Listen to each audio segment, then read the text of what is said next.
akan bertumbuh berbuah dalam kehidupan kami. Dalam nama Tuhan Yesus Kristus kita sama-sama katakan amin. Puji Tuhan, silakan dulu. Haleluya. Haleluya. Puji Tuhan, Tuhan sungguh sangat baik bagi kita. Jadi kita kembali untuk datang ke dalam rumah Tuhan hari ini. Kita bersyukur buat Ibu Simamusong yang sudah sehat. Nasihat biar mengaten. Puji Tuhan ya, sehingga beliau Pak Simamusong bisa hadir hari ini ya, menunjukkan bahwa ibu istrinya telah sehat sehingga bisa dikeluarkan. Nah, mari kita lihat lagi firman Tuhan lanjutan minggu yang lalu. Sayang sekali kalau kita segera lewatkan. Nah, dalam Yohanes 16 ayat 8 sampai 13. Yohanes 16 ayat 8 sampai 13 saya akan membacakan kepada kita. Dan kalau ia datang, ia akan menginsafkan dunia akan dosa. Ia itu siapa Bapak Ibu? Roh Kudus. Ini masih dalam konteks Roh Kudus ya. Dan kalau ia datang, ia akan menginsafkan dunia akan dosa, kebenaran dan penghakiman. Akan dosa karena mereka tetap tidak percaya kepadaku, akan kebenaran karena aku pergi kepada Bapa dan kamu tidak melihat aku lagi, akan penghakiman karena penguasa dunia ini telah dihukum. Jadi Roh Kudus itu kerjanya, tugasnya, misinya itu ada dua bagian besar. Yang pertama bagi dunia ini, yaitu orang-orang secara umum termasuk kita sebelumnya ya. Nah, tugasnya apa? Untuk menginsafkan, menyadarkan, memaklumkan bahwa ada dosa, ada kebenaran, ada penghakiman. Nah, kita yang adalah dari bagian dunia ini telah percaya pada Yesus. Sekarang Roh Kudus bekerja bagi orang percaya. Tetapi apabila ia datang, yaitu Roh kebenaran, ia akan memimpin kamu ke dalam seluruh kebenaran. Setelah kita diinsafkan bahwa ada dosa, ada kebenaran, ada penghakiman, sekarang kita sudah menjadi anak Allah. Nah, setelah kita menjadi anak Allah, apa selanjutnya? Roh Kudus memimpin kita ke dalam seluruh kebenaran. Jadi pertama, Roh Kudus menginsafkan dunia akan dosa oleh Yesus Kristus, oleh kematian dan kebangkitannya. Kita percaya pada Dia, kita dikembalikan ke start baru, rancangan Allah semula. Nah, setelah kita menjadi anak Allah, lalu Roh Kudus membawa kita melanjutkan perjalanan hingga mencapai kepenuhan dari kebenaran itu. Kebenaran itu bukan sesuatu yang jauh, tetapi kebenaran itu adalah sebuah proses yang harus meningkat dalam hidup kita sampai kepada kepenuhan dari kebenaran. Ya. Jadi itu yang bagi orang percaya ada dua tugas: memimpin kamu ke dalam seluruh kebenaran. Sebab ia tidak akan berkata-kata dari dirinya sendiri, tetapi segala sesuatu yang didengarnya, itulah yang dikatakannya. Dan ia akan memberitakan kepadamu hal-hal yang akan datang. Yang kedua, memberitakan kepadamu hal-hal yang akan datang, yaitu segala sesuatu akibat dari perbuatan Yesus bagi orang percaya. Bagaimana masa depan orang percaya itu ke depan setelah dia terima Yesus, ya. Jadi Roh Kudus bekerja di seputar perbuatan Yesus. Ya. Roh Kudus bekerja tidak keluar dari rencana agung itu. Nah, jadi kalau minggu yang lalu kita sudah berikan tema, nah ini adalah kebenaran, ini adalah hidup kita yang rusak. Sangat berbeda ya, sangat berbeda. Nah, karena kehidupan manusia itu sudah rusak, maka saudara-saudara Roh Kudus memimpin kepada seluruh kebenaran. Ya. Jadi arah hidup manusia itu setelah percaya pada Yesus, arahnya hanya satu, yaitu kebenaran. Arahnya hanya satu, yaitu menjadi seperti Kristus. Itu arah hidup. Makanya anak Tuhan yang mengerti tujuan hidup setelah dia percaya pada Yesus, kalau dia mengerti bahwa hanya ini ternyata tujuan targetnya, maka dia tidak akan kemana-mana. Ya. Dia tidak akan liar begitu. Dia tidak akan malang-malang buana ke sana sini.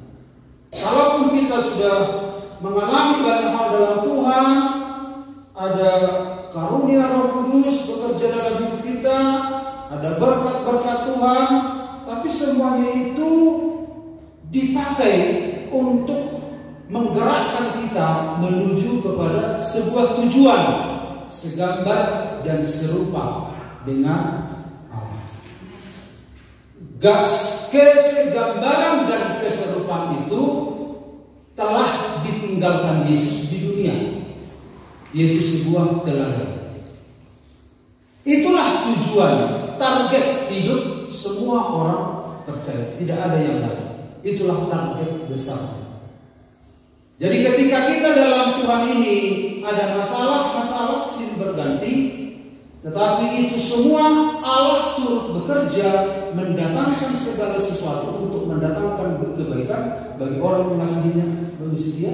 Tetapi semuanya itu ada di sebuah jalur, yaitu mengarah kepada keserupaan dengan Kristus. Amin, Bapak Ibu. Nah, kalau kita punya masalah dalam hidup kita, apa tujuan masalah itu? Untuk memproses kita kepada keserupaan itu. Mungkin kita nggak punya uang, Tuhan, uang sekolah anakku bagaimana? Nah, kita diproses di sana juga. Ada penguasaan diri di sana, ada ucapan syukur di sana, ada iman di sana. Nah, itu semua menjadi sebuah proses. Allah turut bekerja di sana untuk saudara-saudara menempa hidup kita sehingga arahnya tetap ke sana, tidak ada arah yang lain. Jadi Roh Kudus membawa kepada seluruh kebenaran. Roh Kudus juga memberitakan kepadamu hal-hal yang akan datang ini. Nah, jadi saudara-saudara, apa partisipasi orang percaya agar Roh Kudus dapat memimpin sampai kepada seluruh kebenaran? Jadi harus ada partisipasi. Di dalam keselamatan kita diselamatkan tanpa usaha kita. Ingat ini.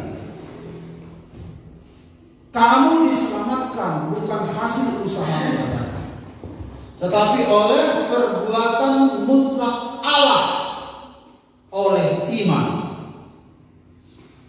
Nah, setelah kita dikembalikan ke rancangan semula, kita ditempatkan di titik awal. Karena kejatuhan manusia itu sampai melewati titik awalnya itu, sampai ke minus. Lalu Yesus mengembalikan kita kepada sebuah start.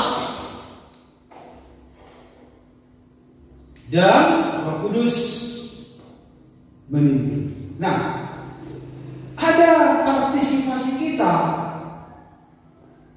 untuk menuju ke sana. Nah, partisipasi kita itu selain itu adalah sebuah tuntutan, sekaligus juga menjadi sebuah upah. sekaligus menjadi sebuah upah. Ya, jadi kalau Tuhan meminta kita menjadi segambar serupa dengan Dia, usaha partisipasi itu menjadi sekaligus upah untuk merangsang orang-orang percaya. Andai kata pun nggak ada upah ya nggak apa-apa, tapi selalu Tuhan memberikan imbalan itu. Nah, jadi nanti kita lihat harta yang sesungguhnya, ya. Nah, jadi semua anak Tuhan harus berpartisipasi untuk sampai kepada seluruh kebenaran. Dia tidak akan memimpin kita sementara kita vakum, tidak ada sebuah usaha. Hari Rabu yang lalu kita bicara tentang sebuah kesabaran, ya, sabar. Kata sabar. Untuk menjadi sabar harus ada partisipasi.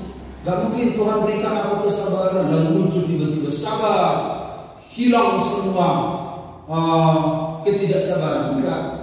Ada sebuah partisipasi, ada pergumulan. Tuhan berikan aku sebuah kerendahan hati, tahu-tahu keangkuhan langsung Tuhan buang, Tuhan ganti dengan kerendahan hati. Enggak. Kita yang berpartisipasi, Roh Kudus yang menolong. Artinya adalah Tuhan menghargai semua keputusan-keputusan kita. Sebuah kehormatan kalau Tuhan memberikan kesempatan kepada kita untuk ambil bagian di dalam untuk hidup dalam kebenaran. Tuhan memberikan sebuah kehormatan. Nah, jadi tidak otomatis langsung diganti semua. Yang jahat jadi diganti ini apa ini? Enggak ada begitu, ya. Jadi ada sebuah partisipasi kita. Tuhan berikanlah pengampunan kepadaku supaya aku bisa mengampuni. Ada sebuah pergumulan di sana. Ada sebuah usaha, ada partisipasi. Makanya Paulus berkata, tanggalkan katanya. Kita yang menanggalkan, bukan Tuhan yang menanggalkan. Kemudian Paulus berkata, kenakan katanya, pakai. Kita yang mengenakan. Artinya ada partisipasi kita untuk bertumbuh. Amin. Untuk kesini saja Bapak Ibu punya partisipasi. Ya. Bagaimana supaya saudara makin pintar? Ada partisipasi, misalnya baca terus. Ada nggak tiba-tiba pintar gitu tanpa ada sesuatu yang diupayakan? Itu ada partisipasi. Nah, mari kita supaya tidak lama-lama di sini. Jadi ada partisipasi. Partisipasi ketiga ya. Partisipasi. Nah, partisipasi kita yang pertama kita sudah lihat, jangan padamkan rohnya, karena roh itu adalah roh Kristus, roh Allah, roh Kristus. Roh itu dalam bahasa umumnya disebut spirit. Jadi kalau bicara tentang roh itu, imajinasi kita seringkali apa? Roh, angin, udara, hampa, tapi dia ada. Tapi dia punya di dalam roh itu ada apa? Pikiran, perasaan, keinginan. Di dalam roh itulah ada apa? Semangat, ada gairah, ada hasrat. Nah, jadi roh Kristus itu adalah kita memiliki semangat seperti Kristus, gairah seperti Kristus, hasrat seperti Kristus. Untuk apa? Supaya kita lewat roh itu kita digerakkan untuk menuju kepada kebenaran. Itu sama seperti kita minggu yang lalu saya singgung judul The Feeling the Passion of the Christ. Itu sebuah keinginan terbesar dari Yesus. Hasratnya Yesus itu apa? Menyenangkan Bapa. Nah, jadi hasratnya itu diberikan kepada kita, rohnya itu diberikan. Jadi ketika kita minta kuasa Roh Kudus, di sana ada gairahnya Kristus sebenarnya, ya. Jadi kalau kita sudah terima Roh Kudus tapi tidak ada gairah untuk hidup dalam kebenaran, nah di situ yang perlu diperbaiki pemahaman kita. Jadi Roh Kudus itu ada sebuah gairah untuk melakukan kehendak. Nah, ketika Bapak Ibu dipenuhi oleh Roh Kudus, ada nggak semangat untuk hidup kudus? Nah, itu peran Roh Kudus. Saudara, Bapak Ibu dipenuhi Roh Kudus, tahu-tahu keinginannya untuk berdosa ada? Nah, itu bukan Roh Kudus. Karena Roh Kudus itu, Roh Kristus, gairahnya itu menyenangkan hati Tuhan, menyenangkan hati Bapa. Itu ciri khasnya. Nah, jadi mari kita lihat yang berikut, yang kedua. Yang kedua adalah partisipasi kita. Yang kedua adalah dapat benar dalam perkara-perkara kecil. Barang siapa setia dalam perkara-perkara kecil, ia setia juga dalam perkara-perkara besar. Dan barang siapa tidak benar dalam perkara-perkara kecil, ia tidak benar juga dalam perkara-perkara besar. Jadi jikalau kamu tidak setia dalam hal mammon yang tidak jujur, siapakah yang akan mempercayakan kepadamu harta yang sesungguhnya? Jadi dalam bahasa Batak, ia haposan halak dina motik, haposan maibana nang dina gudang. Yang geduk ibana dina motik, geduk manang dina gudang. Asamono so haposan hamo mangaradoti mammon, mangaradoti mammon. Nah geduki isi mata pasato tuhamu arta natutu. Jadi di sini sedang dibandingkan antara harta natutu dohot mam, ya. Harta sesungguhnya itu harta natutu, dalam bahasa aslinya kebenaran, ya. Jadi Tuhan sedang membandingkan ini, ya. Hal-hal kecil itu mammon, hal-hal besar itu adalah kebenaran. Minggu yang lalu kita sudah bahas ini Bapak Ibu. Jadi inilah yang seringkali dipakai orang untuk mencapai tujuannya, ya. Ini adalah sebuah roda dan setiap jari-jarinya supaya perjalanannya itu bisa mulus mencapai tujuan, maka jari-jarinya itu harus seimbang sehingga membentuk sebuah lingkaran memperlancar semua tujuan. Kalau minggu lalu saya buat di situ apa sifat mammon. Nah, sifat mammon itu banyak sebenarnya, tetapi saya akan tunjukkan, saya buatkan contoh yang lebih sederhana, lawan antonim dari buah roh, ya. Jadi mammon itu sifatnya iri, dengki, benci, itu sifatnya. Kemudian dia tidak puas, dia konflik, ya. Jadi yang membuat seringkali iri itu iri, dengki, benci. Misalnya ada tambah kata orang iri, benci, walaupun anak Tuhan. Tuhan berkati nasihat Tuhan, berkatilah supaya dia punya sepeda motor, supaya dia. Bapak Ibu serius nggak mendoakan supaya dia punya sepeda motor? Nah, kalau sudah punya sepeda motor, gimana kita yang mendoakan? Punya ternyata. Harus dicek benar doa kita itu serius nggak? Serius nggak kalau dia punya sepeda motor, saudara senang? Jadi kita seringkali mendoakan, tetapi hanya supaya menyenangkan yang didoakan. Kalau sudah terjadi menyesal mendoakan, berarti ada yang salah di sana. Kenapa? Karena memang mammon ini iri. Ada iri di sana, walaupun dia orang percaya. Amin. Amin. Mau mendoakan temannya supaya punya sepeda motor atau punya mobil atau bagaimana? Mau. Nah, kalau tiba-tiba Tuhan dengar doa saudara dijawab Tuhan, orang itu punya mobil, sama enggak masih? sukacitanya sebelum mendoakan dan sesudah. Amin. Amin. Jangan.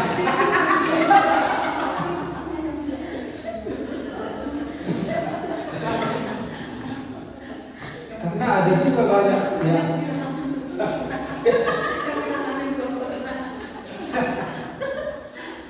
karena ada berkata kamu dengan ibu setelah punya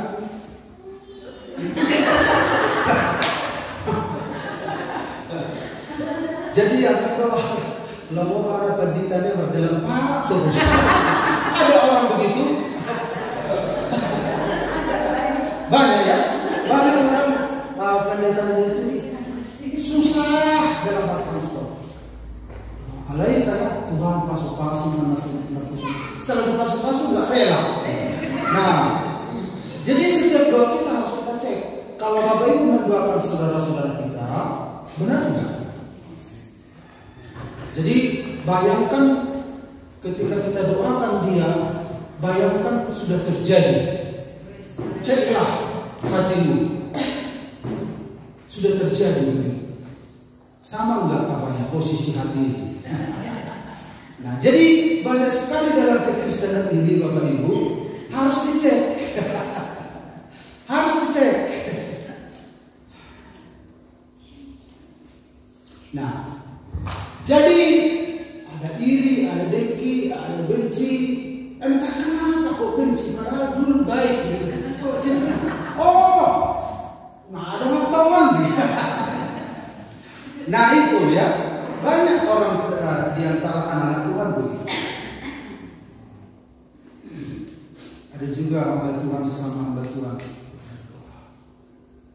Dia hamba Tuhan ini menderita, lalu dia berseru, Tuhan kasih bebannya Tuhan di hati, sampai nangis, Tuhan tolong hamba ini bangkitkan supaya gerejanya maju dalam nama Yesus.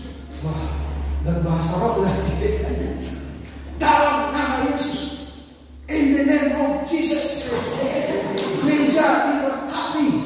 Kalau hadirat Tuhan datangkan, pernyataan-pernyataan itu melampaui imajinasi kan? Diberkati, jiwa-jiwa bertambah, gerejanya keramik. Angkat hamba-Mu ini, gantikan duka menjadi suka.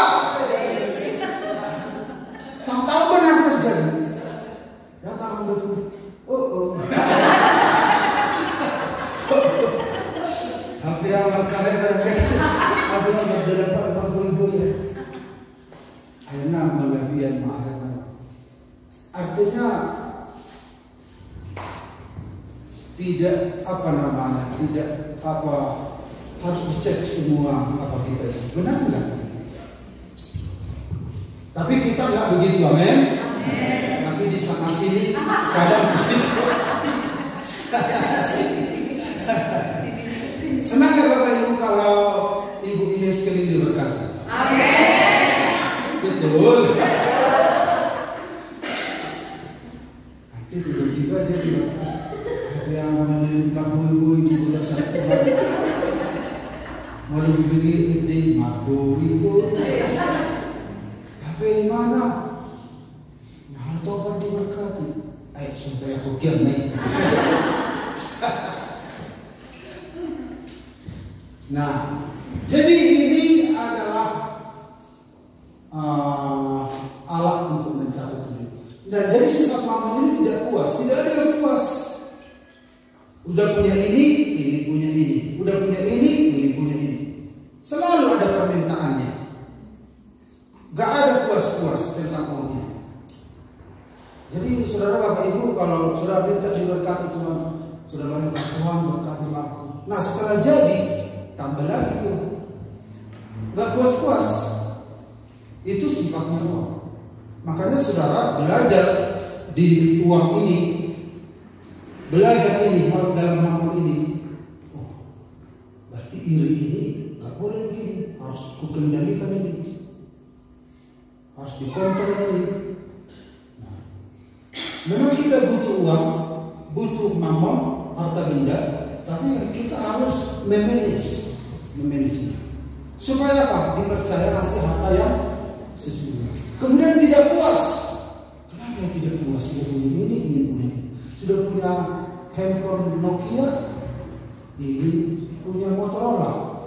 Punya Motorola, ingin punya Samsung. Sudah punya Samsung 1, ingin 2. Satu yang ada memori cardnya besar, satu yang hanya telepon saja, satu semua data di sini.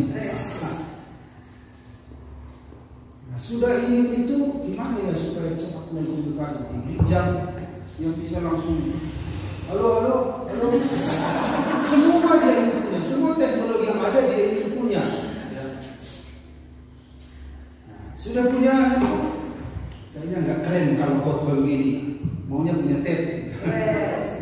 Punya tab gimana ya? Maunya punya ini, semua diinginkan. Jadi nggak selesai keinginan Bapak.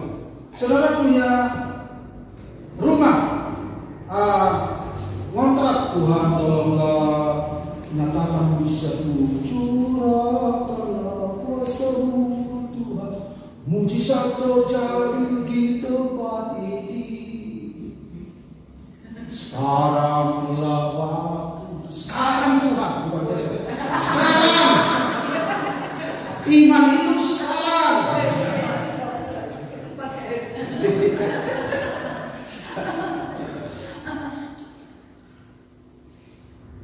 Lalu punya rumah. Setelah punya rumah, ingin 2 itu lagi. Tuhan, sini tempat ya keluarga lah. Nanti ini bisa tempat rekreasi. Kalau kami ke Medan di sana ada 1. Kalau kami ke Padang di sana ada 1. Gak puas-puas. Punya tanah luas, kalau bisa beli pulau ini. Gak puas-puas. Jadi saudara harus letak kepuasan kita ini di mana? Harus saudara menguasai. Ya. Makanya dikatakan kalau tidak setia kita, tidak benar dalam hal ini, bagaimana Tuhan bisa percayakan hal yang harta sesungguhnya? Kemudian uang ini, mamon ini, harta dunia ini gak sungkan-sungkan menghadapi konflik, gak sungkan-sungkan menciptakan konflik.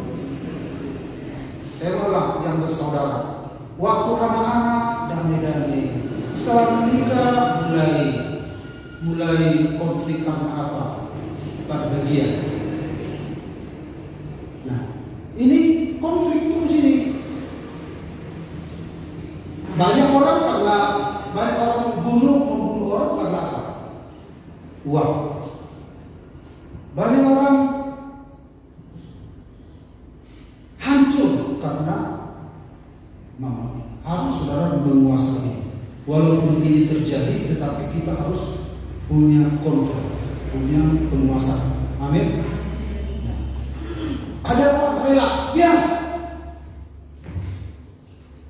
ikon mahal udah, apalagi akabaromain, akabawan menurut cerita digandok, alai do parparumain dipanas-panasi, jalan atau hodo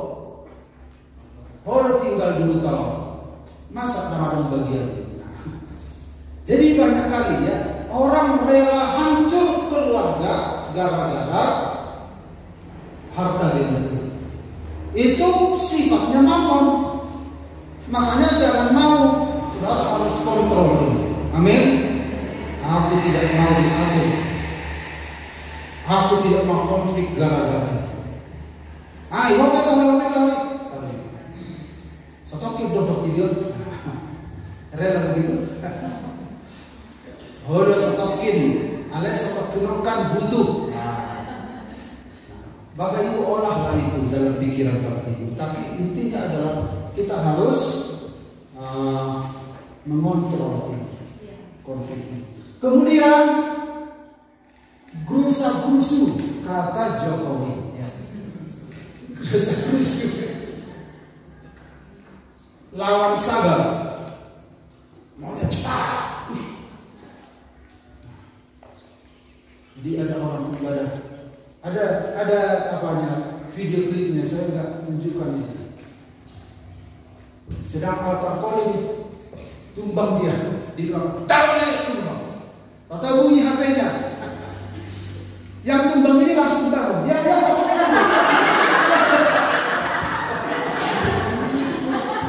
Lalu tumbang lagi.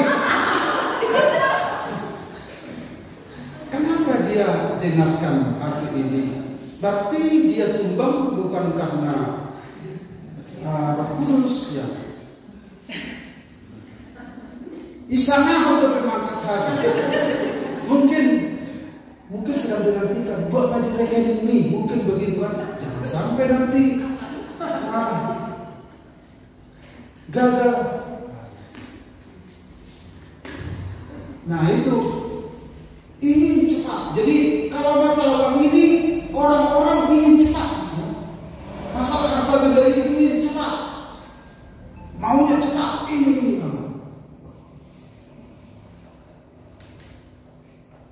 Jadi tenaga uang ini membuat pergerakan orang lebih cepat dari apa yang bisa dia lakukan. Lebih cepat dari kecepatannya sendiri. Jadi misalnya kalau kecepatannya lari 60 km per jam, dipaksa terus sampai 200 km per jam, lebih dari yang wajar. Karena apa? Dorongan harta benda. Itu sifat mamon. Kemudian apa lagi? Kikir. Nah, ini anak Tuhan harus mengontrol ini. Katanya orang kikir gak masuk surga kan? Orang pelit. Nah, jadi kalau uang ini sifatnya begini. Jadi kalau dia ada harta benda, dia menjadi ukuran. Dia membuat dirinya ukuran. Misalnya, saudara ada diberkati Tuhan, diberkati Tuhan. Berkat yang Bapak Ibu terima itu, Bapak Ibu bisa menganggap diri saudara itu menjadi ukuran bagi orang lain. Tengoklah, aku sudah diberkati, engkau tidak. Berarti aku lebih hidup sesuai kehendak Tuhan, engkau tidak. Jadi materi ini membuat orang menjadi subjektif istilahnya. Sementara orang percaya kebenaran itu tolak ukur, bukan saya, tapi sana kebenaran. Sementara mamon saya. Jadi berkat-berkat yang kuterima menjadi tolak ukur bagi saya bahwa saya itu berkenan pada Tuhan. Itu menurut dia. Padahal tidak. Karena orang berdosa pun bisa begitu. Jadi kepemilikan kita tidak menentukan kita itu benar atau tidak. Itu sifatnya mamon, karena sifatnya itu dia.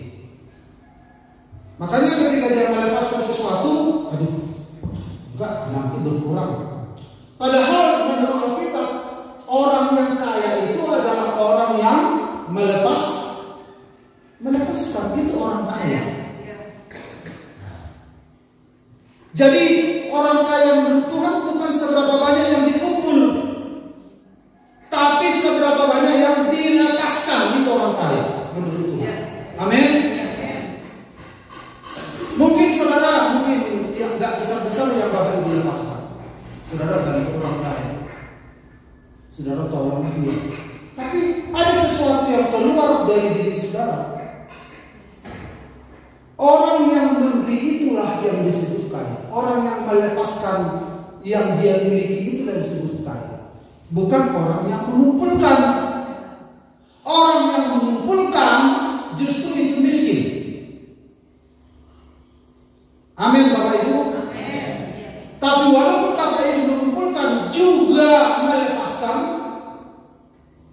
itu kaya. Jadi belajar, makanya Allah kita itu kan, Bapa kita kan Allah kan, amin. Dia memberikan anaknya, dia memberikan Roh Kudus, dia memberikan segalanya. Karena dia apa? Dia kaya. Dia melepaskan. Tapi semakin orang tidak mau melepaskan, miskin. Saudara mau jadi orang kaya?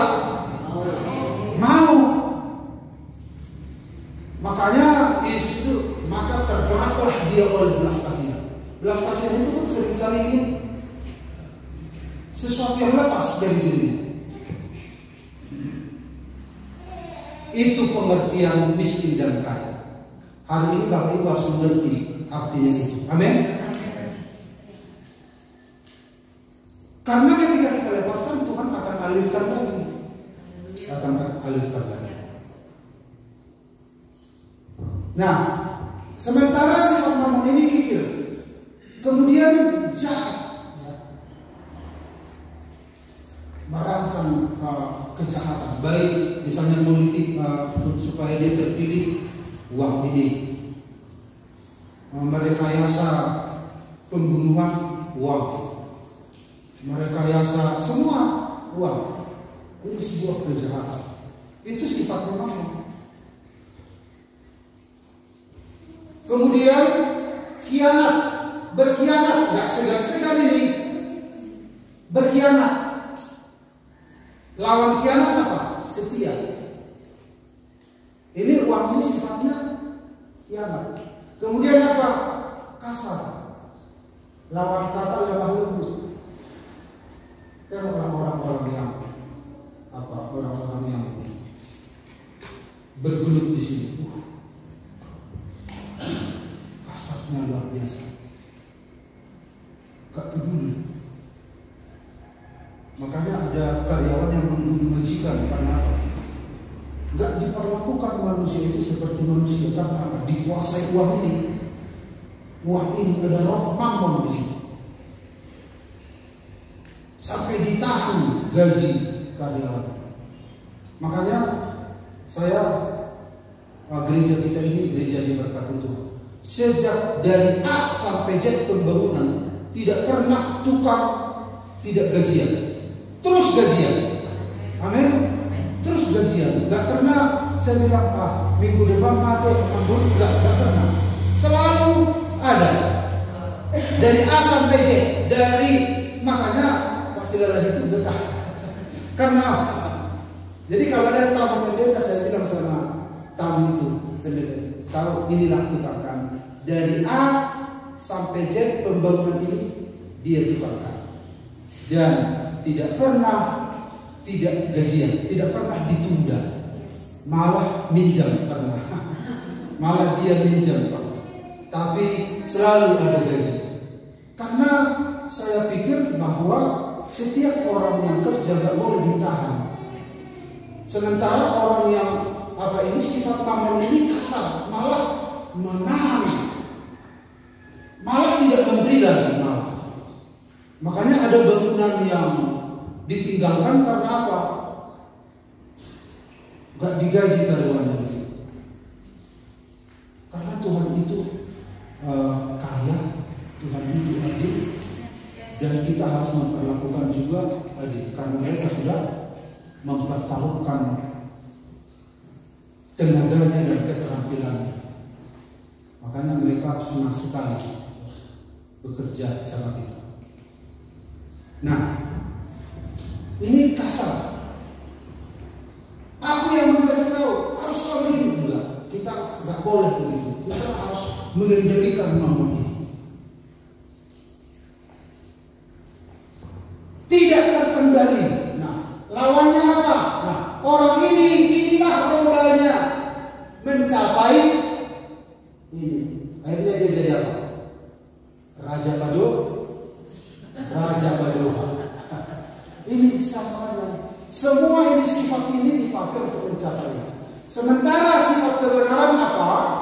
Kasih, sukacita, damai sejahtera, kesabaran, kemurahan, kebaikan, kesetiaan, kelemah lembutan, penguasaan diri. Ini adalah harta yang sesungguhnya. Ini adalah karakter Kristus.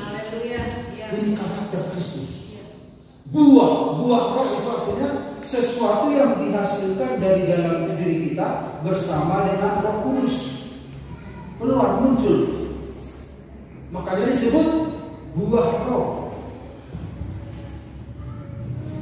Nah, supaya kita bisa masuk ke sini, ini harus dikontrol, harus dikuasai ini. Supaya kapasitas menuju ke sini semakin bisa. Memang belum sempurna. Jadi ketika ini adalah roda seperti minggu yang lalu saya sebutkan. Nah, roda itu harus seimbang. Jadi kita sedang menyeimbangkan jari-jari ini sekarang. Kasih, sukacita, dan sejahtera. Kadang kita punya kasih, tapi orang cemberut, orang mengeluh. Berarti bagaimana itu? Roda begitu. Gak seimbang. Akhirnya apa? Roda kita gak lain. Gak terstempel. Walaupun begitu gak bisa dia mencapai sasaran. Ya capek kali lah. Memang anak-anak muda ini. Tapi tetap juga kan bisa. Iya. Tapi Tuhan gak kehendak begini. Tapi awal-awal memang begini. Makanya bagian-bagian mana jari yang kurang pas, kita paskan. Amin Bapak Ibu. Di bagian sukacita, karakter ini kayaknya kurang berkembang sama saya. Padahal saya anak Tuhan. Untuk apa saya sedih-sedih? Darahnya diberikan, aku anak Allah, dimeteraikan, dijamin, ada janji-janji yang berharga. Ngapain aku sedih? Oh salah aku, Pak. Tancapkan jarinya lagi. Nah, praktekkan. Amin. Nah, di dalam sukacita aku sudah oke. Tapi aku masih suka apa? Gak setia. Masih suka apa? Membohongi suami. Membohongi. Memang boleh botol, tapi kita bisa halal. Jadi uang ini bisa berkhianat secara halus. Kadang khianat kasar, kadang khianat halus. Dan dari mana kita? Kalau dari nama kita hari, tahu. Masa ada murid? Tapi kamu dari murid. Nih, ada suami istri kita. Nah, bareng-barengnya terpaksa harus belajar ya. Memang kayak tergantung ya kesepakatan suami istri. Ada yang peruntukan, misalnya kalau ini kalau sedekah pendidikan bisa. Ada yang perlu harus diketahui, ada yang tidak perlu. Gitu. Jadi bijaksana begitu maksudnya ya. Tapi intinya adalah setia. Nah kalau kita setia dalam banyak hal pun kita setia. Ternyata uang ini menjadi apa ya? Alat uji. Setia dalam banyak hal. Jadi kalau kita setia mengatur uang kita, memberikan persepuluhan Bapak Ibu, amin. Ada di sini. Tapi saya percaya setia ya. Amin. Itu latihan, uji coba. Dalam banyak hal kita bisa dipercaya kalau kita bisa memanage uang.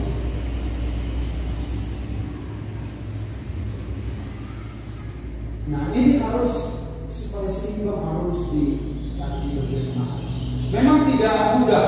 Ini ada proses, makanya ada Roh Kudus yang memimpin. Dan Roh Kudus itu ketika dia memimpin kita harus berpartisipasi.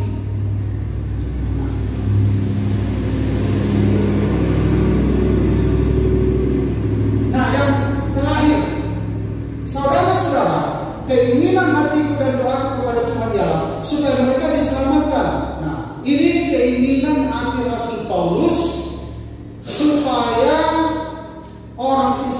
itu diselamatkan. Sebab aku dapat memberi kesaksian tentang mereka bahwa mereka sungguh-sungguh giat untuk Allah, tetapi tanpa pengertian yang benar. Sebab oleh karena mereka tidak mengenal kebenaran Allah dan oleh karena mereka berusaha untuk mendirikan kebenaran mereka sendiri, maka mereka tidak takluk kepada kebenaran Allah. Mereka ingin mencapai kebenaran Allah, tetapi justru yang mereka dirikan kebenaran diri sendiri. Akhirnya tidak sampai. Walaupun Roh Kudus standby memimpin, tapi selama kita mendirikan kebenaran diri sendiri, tujuannya kebenaran Allah, Roh Kudus sudah standby, tapi kita asik mendirikan kebenaran diri sendiri, nggak sampai. Makanya partisipasi kita adalah kita harus menolak kebenaran diri sendiri. Amin. Seringkali kita membela diri ketika kita dengar firman begini. Down, dan masuk down. Kita mendengar firman, saudara-saudaraku harus begini. Tidak cocok tuh. Dia tiba-tiba dilihat, cocok tuh bawah. Itu mendirikan kebenaran diri sendiri. Harusnya cocok tuh, gitu kan? Tapi kenapa sama orang cocok sama kita enggak? Karena kita sedang mendirikan kebenaran diri sendiri.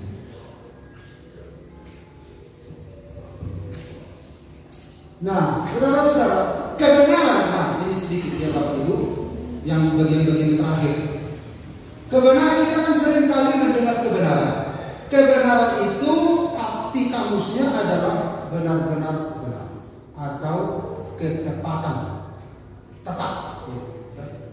Benar. Hanya Allah yang tepat, hanya Allah yang benar. Kebenaran itu di dalam ada dua dalam Alkitab ya.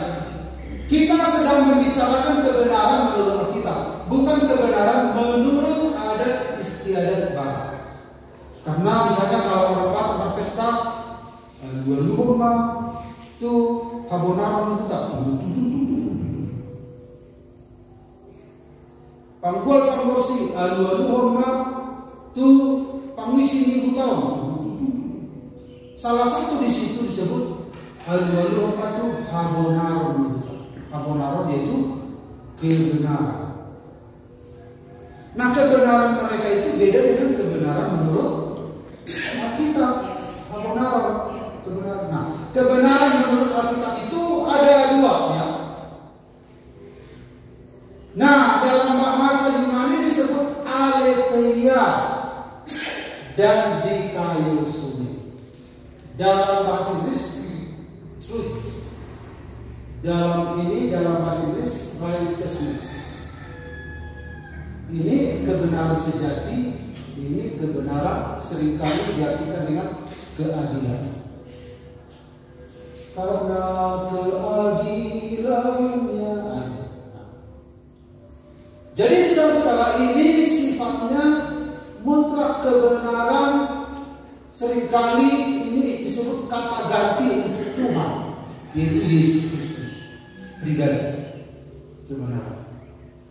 Sementara ini adalah aksi dari ini ya. Jadi di kayu sendiri ini adalah manifestasi dari ini. Jadi kalau dalam Alkitab seringkali dibicarakan kebenaran, tapi dalam bahasa selain aletheia yang dimaksud adalah Allah itu sendiri atau Kristus yang menjadi tolok ukur, patronnya.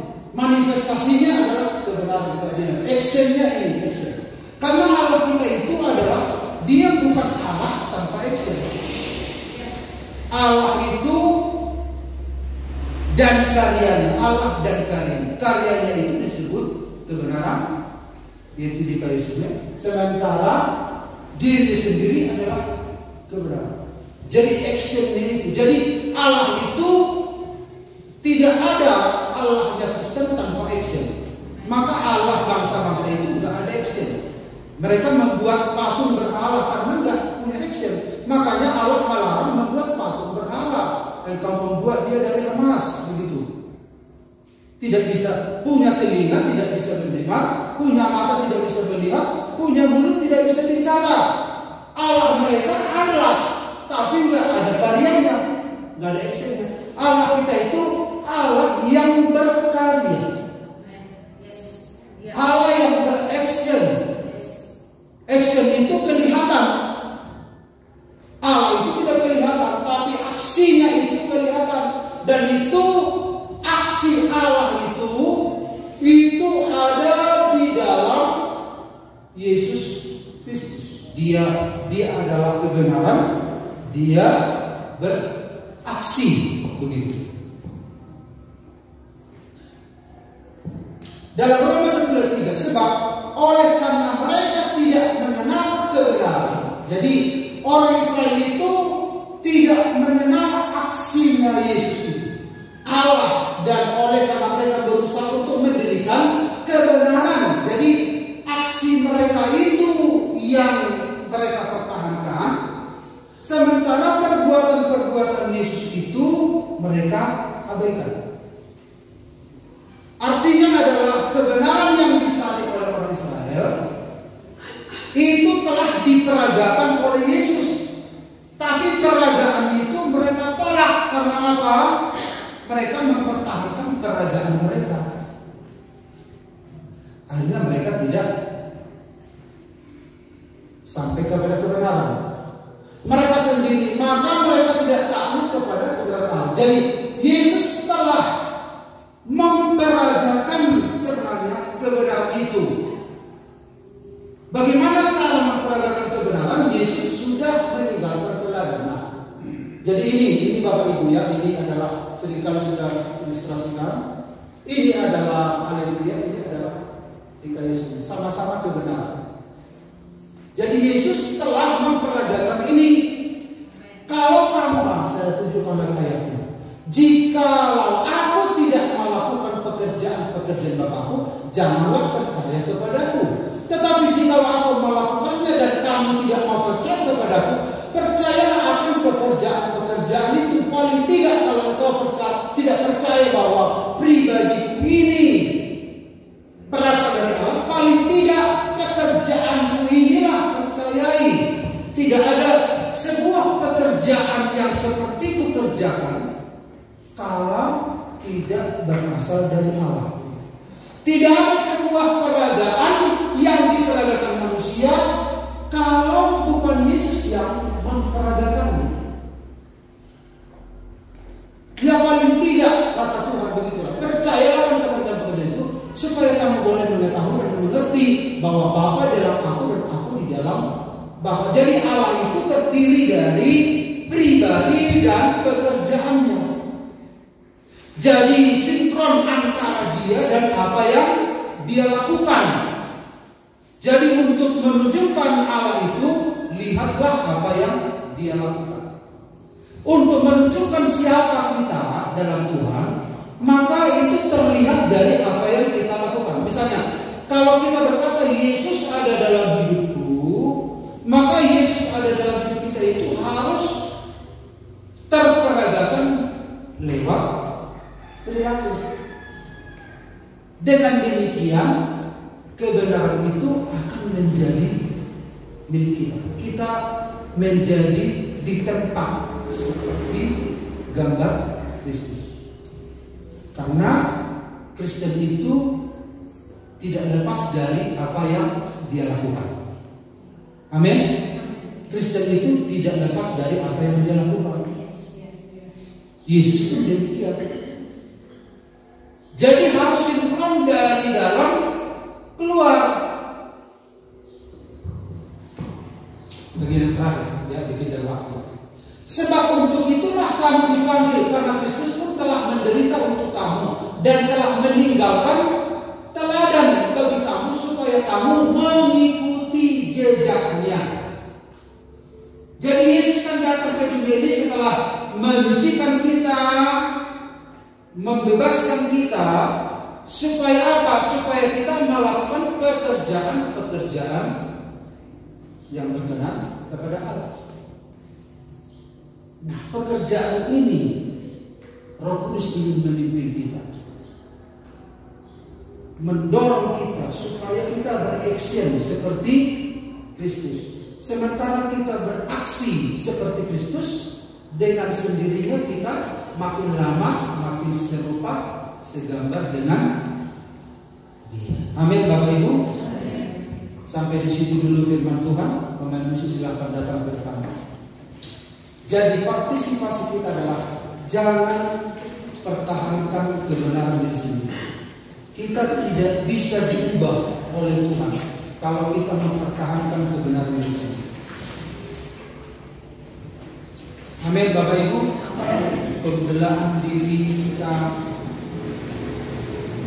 kita harus menaklukkan diri kepada kebenaran. Amin. Roh Kudus akan membawa kita ke sana. Mari kita nyanyikan sebuah nyanyian.